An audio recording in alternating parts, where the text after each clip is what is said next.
to Section 1. You are going to hear a conversation between an agent and a client. First, you have some time to look at questions 1 to 6.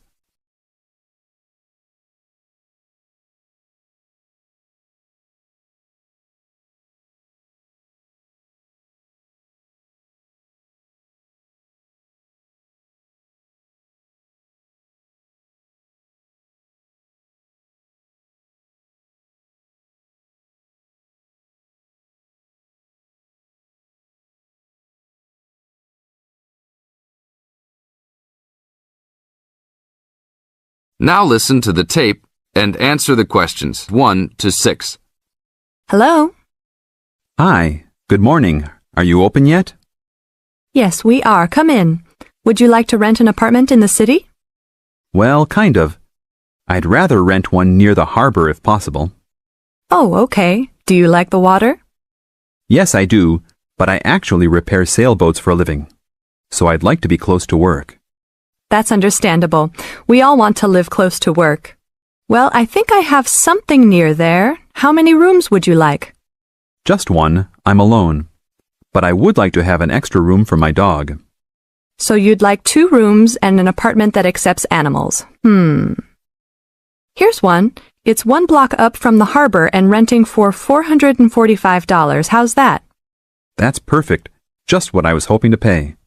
What floor is it on? Floor? Oh, it's on the 12th floor. That's too high.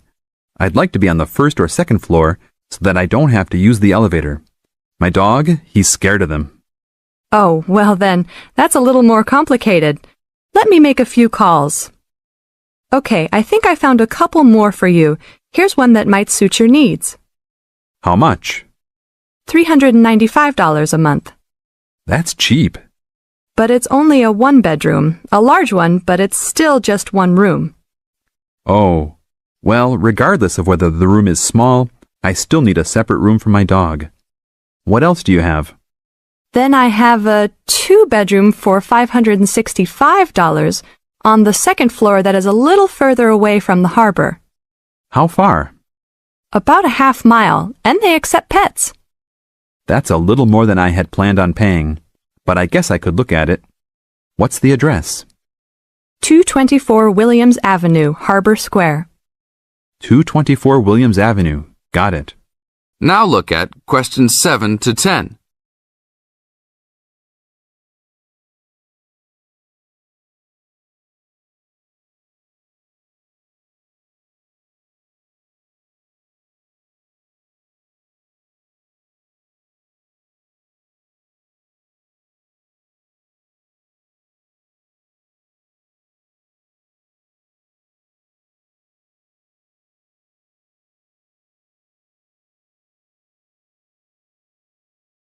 As the talk continues, answer questions 7 to 10.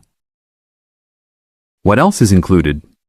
Let's see, it has a washer and dryer, refrigerator and stove, a bed, dressers and shelves, and access to a swimming pool, game room, and gym. Ooh, I'll definitely take a look. Hi, how did you like it? It's great. I love the amenities, but the bed and furniture are awfully dirty. Can they replace those before I move in? Sure, that shouldn't be a problem. Anything else? Yeah. I didn't see anywhere to park my car. Is there a parking lot in the basement? Yes, there is. Would you like to rent a space? No, I'd like that to be included in the rent. Oh, well, I'll see what I can do, but I can't guarantee that. Do you want to take it anyhow? If those 2 issues were solved, I would love to take it. That is the end of part 1. You now have half a minute to check your answers.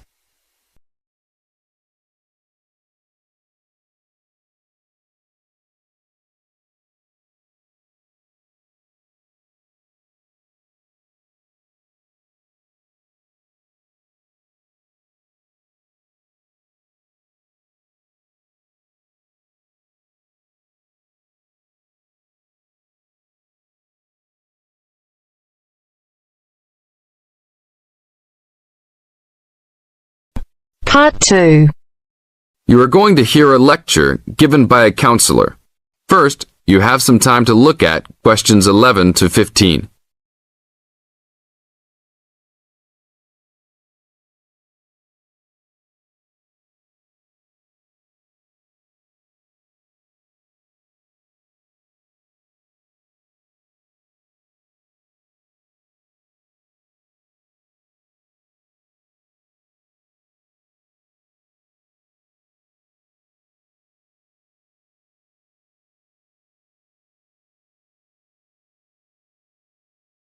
Now listen to the tape and answer questions 11 to 15.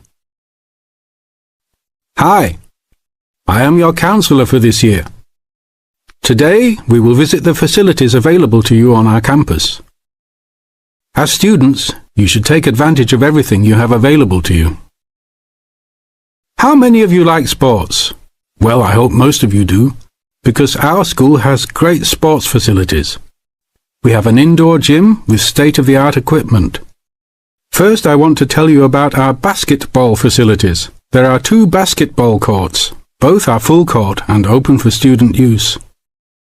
We offer basketball leagues that all students are invited to join. Just sign up with a team. Usually, there are games on the courts, but during league time, only the teams are allowed to use the courts. The basketball courts are open 24 hours a day. If you want a job, you can be a referee at the games.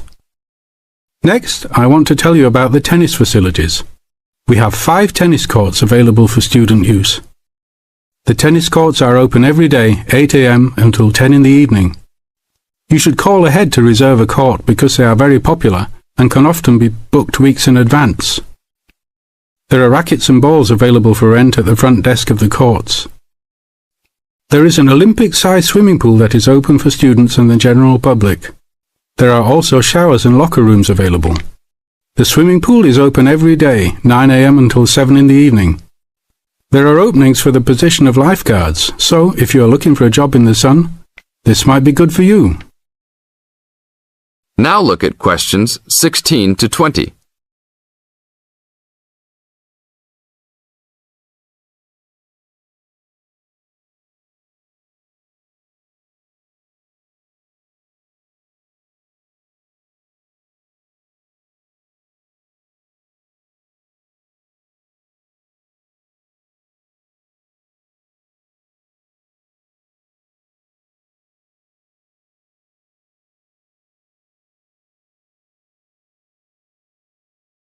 Now listen to the tape and answer questions 16 to 20. There are also 2 weight rooms and a gymnastics room. The weight rooms have all the standard equipment available. Please check with the gym to see the open hours because they vary from time to time. The gymnastics room is usually not open for individual users because there are almost always classes held in the room. However, if you are interested, you may sign up for gymnastics classes.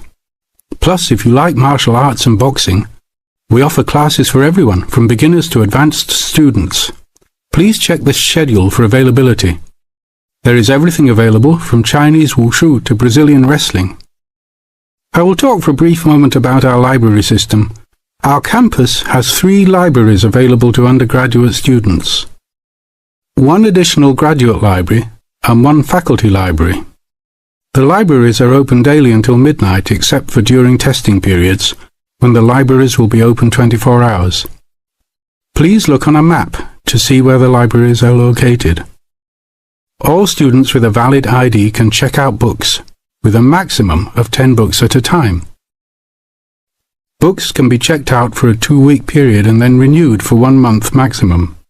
After that, there is a $1 fine per week that the book is overdue. I will repeat that. There is a hefty $1 fine per week. So it is a good idea to return books on time. If you lose a book, then you will have to repay the library for it, plus a fine. If you damage a book, most likely you will have to repay the value of the book. So please, enjoy the library facilities, but take care of the school's belongings. The library is also equipped with 200 computers for student use. They are all internet ready and available for use. You must sign up at the library for 1-hour time slots. You may sign up for up to 3 consecutive slots at a time. No one can use the computers without first signing in at the library. That is it for now. Thank you for your attention. That is the end of part 2. You now have half a minute to check your answers.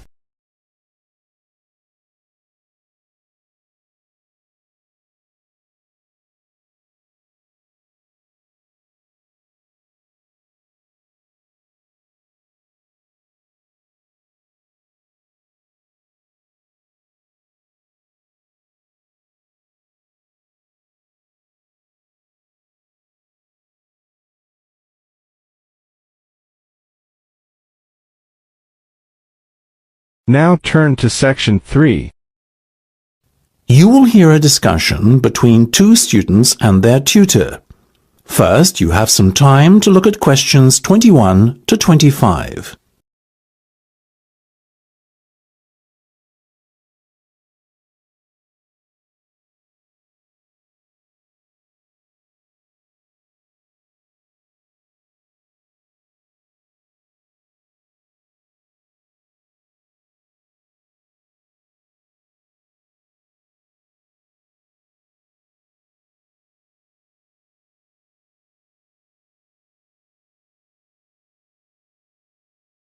Now listen carefully and answer questions 21 to 25.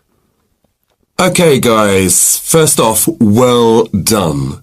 That was a very good presentation yesterday. Now I'm just going to ask you questions about it before I give you my feedback. That okay? Sure. Of course. Right. Well, in that case, tell me, Niall, why did you choose to talk about Rafael Nadal? To tell you the truth, I didn't. I think I'd better let Sheena handle this one. Sheena? Yes, it was my decision to pick Nadal. Now, that might be a strange choice for a presentation entitled Someone Who Inspired Me to Study Psychology, but... Yes, but I was going to say, it does seem rather an odd choice. Was it simply down to the fact that he's a sporting hero of yours and so a role model? You talk about him a lot, Sheena, so this much is clear. It's true. Nadal is someone I look up to, but my reasons for choosing him were totally professional. You see, I doubt perhaps in the history of tennis that there was ever a better match player than him, and that got me thinking, what is the secret to his success? How does he control his nerves so splendidly? The more we started to look into his background, the more I realized Sheena was right. Nadal was a perfect candidate for this study. He is, on so many levels, a very well-balanced character, and it was fascinating to gain an insight into the mind of this great champion over the last few weeks. I'll admit that I was at first somewhat unsure about whether or not I should back Sheena on this one, but it didn't take long for our research to put us at ease. So, while most of the students were researching Freud and other visionaries in the field of psychology and psychoanalysis, you were looking into a present-day sports star? Does that not strike you as a little odd? Of course, we knew it was a risk. After all, there was a danger that no one, least of all you, would take us seriously when we stood up on stage and started our presentation. That said, I think it is in the spirit of psychology to be inquisitive and adventurous and not just stick to the conventional. Otherwise, how would the field have come so far, as it has done already? Well, I must say, your risk certainly paid off. Yours was, without a shadow of a doubt, the most interesting and original presentation I saw. And judging by the reactions of the other students, I would have to say that everyone else was equally impressed. Thank you. I'm so glad you think so. Yes, but notwithstanding your excellent presentation content, we must remember that the marks for this project are awarded based on a number of criteria, and we'll examine those in a few minutes. But first, another question. Where did you find your sources? Well, and I don't quite know how we managed it, but we were able to secure a face-to-face interview with Nadal while he was over here for the Wimbledon Tennis Championship, so we weren't reliant on newspaper articles and interviews or any other forms of secondary sources. We did, however, find the library's sports archive an invaluable backup aid to help us fill in the gaps and piece together our interpretation of what makes Nadal such a mentally strong champion. Before you hear the rest of the discussion, you have some time to look at questions 26 to 30.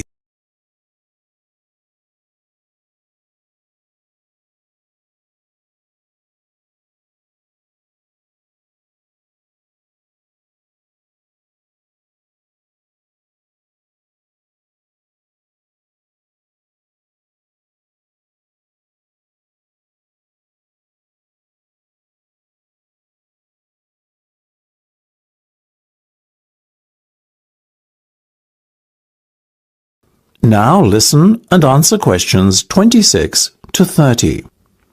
Okay, well, as I said, congratulations again for your excellent work.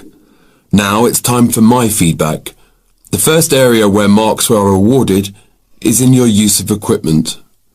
I felt that had you not been a little too reliant on the overhead projector, and had you, for example, used the interactive whiteboard and audio equipment a little more effectively, you would have received top marks in this section.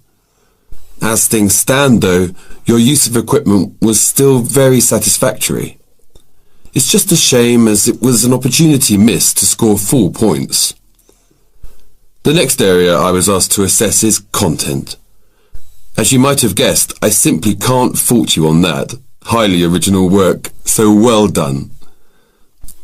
As for your timing, I felt that the two of you were a little too over-rehearsed, so the presentation felt, at times, a little robotic. That said, again, it was very satisfactory, and you would get full points for effort. Sadly, though, there is such a thing as trying too hard, and that cost you top marks here, I'm afraid. Oh, I see. Right. What was particularly impressive, though, was the thick handout you'd prepared for everyone. I took it home to read through it afterwards, and it was very well written. But not alone that, it also enhanced my experience of the presentation itself on the day, as I was able to refer to the handout for further information on what was being discussed and to answer any questions I had. Very nice. As for your level of interaction, well, you had so much that you were intent on packing into your 20-minute time slot that sadly you ran out of time at the end, which left no room whatsoever for interaction, and no one had the chance to ask you any questions. You've probably guessed, therefore, that you did worse than average in this department, and unfortunately, your score will have to reflect this. Oh my goodness, everything sounded so positive at the start. That is a big disappointment. We worked so hard. Now, don't be so quick to get deflated. Remember, your presentation skills only count for 15% of the project grade. Your score in this assessment, even if it were terrible, would still not be enough to prevent you from getting top marks overall. It's very hard to score well in the presentation assessment anyway, so believe me, you both did reasonably well. Thank you. I wish I felt like that. Yes, your feedback was very constructive. We're just a little disappointed with ourselves. Why? That's the end of section 3. You have half a minute to check your answers.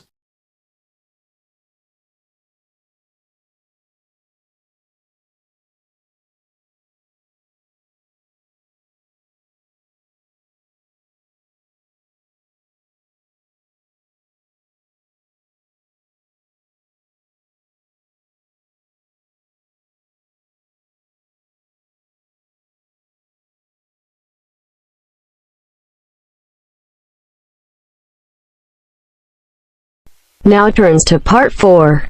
Part 4. You are going to hear a conversation about using recorded delivery and registered post.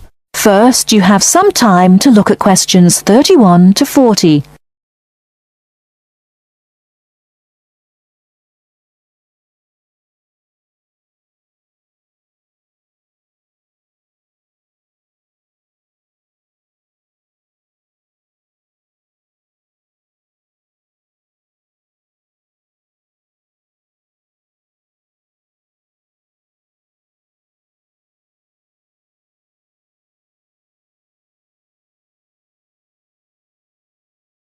Now listen carefully and answer questions 31 to 40. Tom, where are you going? To the post office. I'm going to send some packets to Leeds.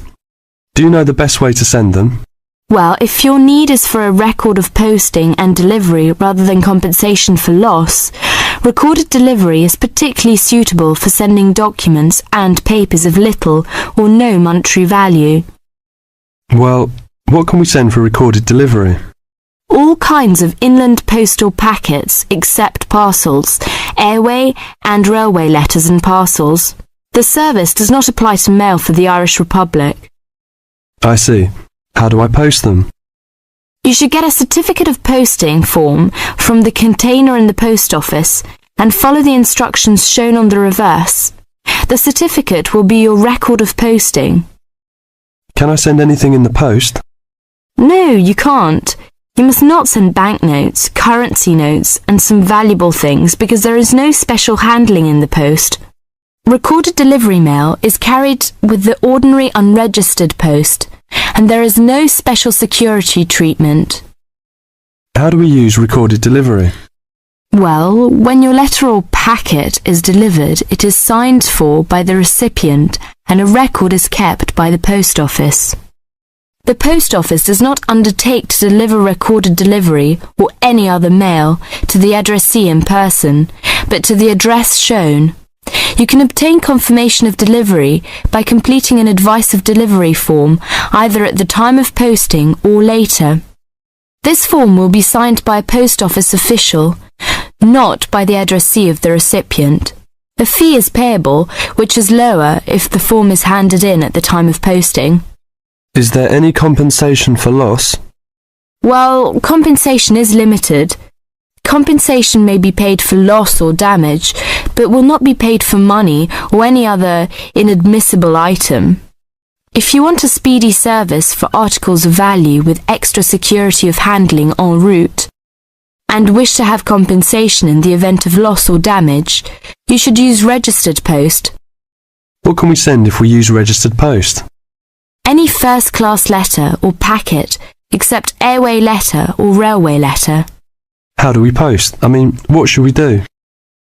Well, you should make sure that the packet is made up in a strong cover and then it is fastened with wax, gum or other adhesive substance. Hand the packet to the post office counter clerk, together with the cost of postage and the registration fee. Do not post it in the posting box. Make sure that the fee paid is adequate to cover the value of the content. The counter clerk will give you a certificate of posting which he has initiated with the date stamped. Is there any special security for the registered post? Yes, all registered mail receives special security treatment. Packing is very important because registration is not in itself a safeguard against damage. The contents of registered packets must be adequately packed. How do we pack then? Do we have to use special envelope? Yes, you have to send the articles in one of the registered letter envelopes sold by the post office. These envelopes are already stamped for first-class postage and have the minimum registration fee. What about the compensation? Compensation will not be paid for the following articles, such as banknotes, currency notes, trading stamps, coupons, and some valuable things, unless they are enclosed in one of the registered letter envelopes sold by the post office. I see. How does it deliver? The recipient on delivery signs for your registered mail. The post office does not undertake to deliver registered or any other mail to the addressee in person, but to the address shown. You can obtain confirmation of delivery by paying an additional fee and completing an advice of delivery form, either at the time of posting or later. If you require the recipient's signature on the advice of delivery, the form must be handed in at the time of posting. Otherwise, a post office official will sign the certificate. The advice of delivery fee is lower if the form is handed in at the time of posting. Thank you very much for all this useful information. That is the end of section 4. You now have half a minute to check your answers.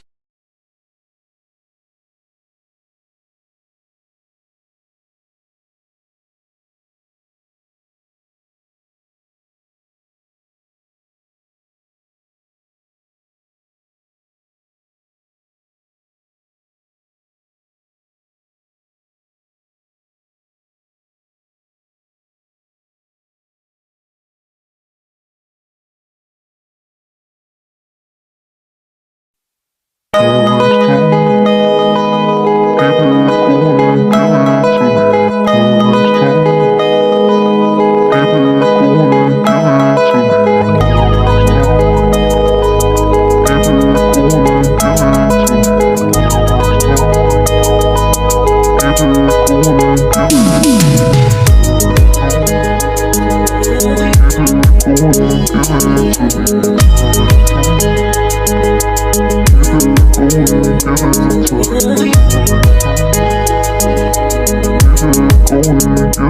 to me.